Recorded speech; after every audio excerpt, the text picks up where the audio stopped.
I decided to leave Siargao and go back to Manila for my kids. They ruined our lives. I never thought that this friend would betray me. Andy Eigenman babalik na sa Maynila kasama ang kanyang mga anak kay Filmar Alipayo.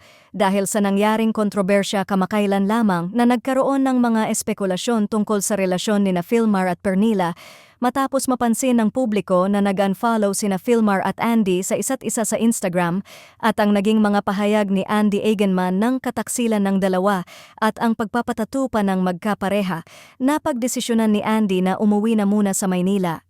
Recently, naispatan nga si Andy at ang kanyang mga anak na nasa airport at hinihinalang babalik na nga ito sa Manila. Ibinahagi ni Andy na may pangamba siya dahil baka magbago ang kanyang isip. Ngunit tiniyak ni Andy na magiging masaya siya at ang kanyang mga anak sa kanilang buhay at wala nang planong bumalik pa sa Siargao. Plano niya ngang bumalik sa showbiz o permanenteng manirahan sa Maynila.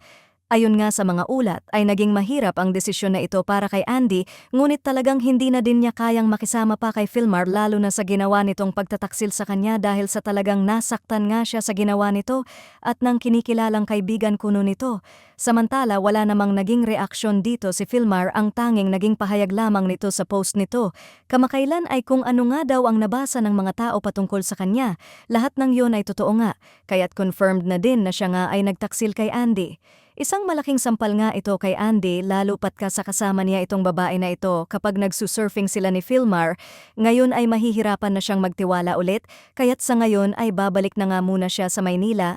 Marami naman ang nagpabatid ng suporta sa kanyang gagawin at tiniyak ng mga fans na marami ang nagmamahal sa kanya at handang hintayin siya sa kanyang pagbabalik sa mundo ng showbiz.